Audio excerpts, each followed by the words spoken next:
গতকালকে চট্টগ্রামে ইসকন নামক হিন্দু উগ্রবাদীরা ওই মুসলমান একজন ভাইকে আঘাত করে হত্যা করেছে।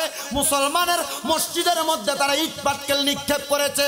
তাদের প্রভু নামক ইসকনের গুরু ঠাকুর মেয়ে নিয়ে অপকর্ম করছে। অপকর্ম করার কারণে তাকে জেল হাজতের মধ্যে দেওয়া হয়েছে।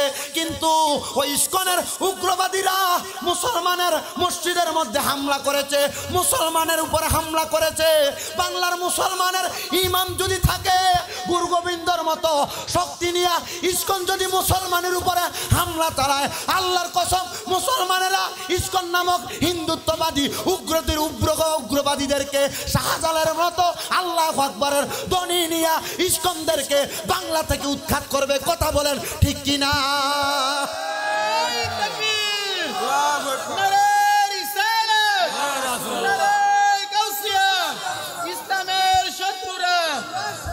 হিন্দুদের মাঝে দুইটা দল।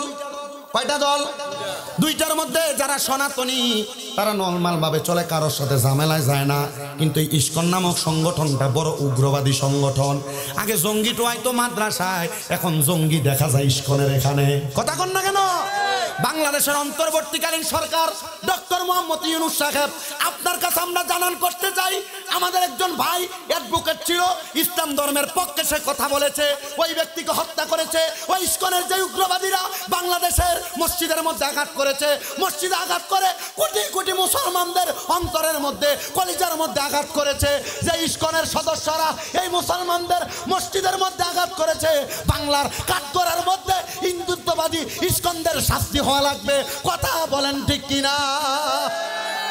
দুই দাঁতের চোয়ালের মাঝখানে জিহ্বা যেমন নিরাপদ, সকল ধর্মের, মুসলমান ধর্ম ছাড়া অন্য ধর্মের সবাই মুসলমানের কাছে নিরাপদ। কথা বলেন না কেন? কিন্তু কয়েকদিন আগে হিন্দুত্ববাদীরা পূজা যখন করছে মুসলমানরা পাহারা দিছিল। কি কথা বলেন না কেন? আমরা ওই মুসলমানদেরকে বলবো, যেহেতু পাহারা দিছেন, এখন দেখেন পাহারা দেওয়ার পরিণাম কি হয়ে দাঁড়াইছে। তারা আমাদের মসজিদের মধ্যে আঘাত করেছে। মসজিদ, মুসলমানদের কেবলাল মসজিদ বাইতুল্লাহ, এগুলাতে আঘাত করলে মুসলমান ঠান্ডা থাকবে না। আপনারা তো হুমনার এই গ্রাম অঞ্চলে থাকেন, হয়তোবা সোশ্যাল মিডিয়ার মাধ্যমে যুবকরা দেখে, আপনারা অনেকে দেখেন। মুসলমান একটা কথা মনে রাখবেন, বাংলাদেশের মধ্যে ভারতের এজেন্ডা বাস্তবায়ন করতে চায়। এরা চায় হিন্দুত্ববাদীরা মুসলমানদের বিভিন্ন ধর্মীয় পাঠশালাগুলা, বিভিন্ন ধর্মীয় কার্যক্রমগুলা বন্ধ করানোর জন্য, এগুলোর মধ্যে উগ্রবাদী জড়ানোর জন্য। এগুলা যদি করে বাংলার মুসলমান কি এমনি বসে থাকবে নাকি? কথা বলেন না ঠিক কিনা? বাংলার মুসলমান এমনি থাকবে না। আরেকটা কথা জানান করে দিতে চাই, বাংলার মানুষ স্বাধীনতাও চাইছে। বাংলার মানুষ বাংলাদেশের জমিনে সহজভাবে, সরলভাবে, সঠিকভাবে চলাফেরা করার ক্ষমতাও চাইছে। কিন্তু বাংলার মানুষ চায় নাই কারোর উপর আঘাত হবে, অত্যাচার হবে। অত্যাচার হচ্ছে, মাদ্রাসার 2টা ছেলেকে প্রথম আলোর অফিসের সামনে পিটে মারা হয়েছে। কই এটার বিচার এখনো হচ্ছে না। আল্লাহর কসম এগুলোর বিচার হওয়া লাগবে। কথা বলেন ঠিক কিনা?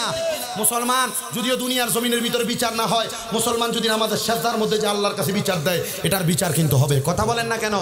হযরত মরিয়ম কয়, আল্লাহ তোমার কাছে সেজদার যে বিচার দিতেছি, আল্লাহ আমার তো এরা বাজে কইতাছে, খারাপ কইতাছে, আমার সন্তান জন্ম দিয়েছে, কিন্তু সন্তানের তো বাপ নাই, সন্তানের পরিচয় নাই, আল্লাহ তুমি বিচার করো। এরা আইছে মরিয়ম আলাইহিস সালামের কোলে হযরত ঈসা নবী টান দিয়ে লয়ে যাবে। কেউ গর্ত করছে, কইছে এটা ভেতা কানায় লইবা। কেউ আগুন জ্বালাছে, কইছে ডাইরেক্ট আগুনে দিয়ে ফেলবা। জিনারা আগুনে দিত, উনি কি সাধারণ মানুষ না নবী? জোরে কোন?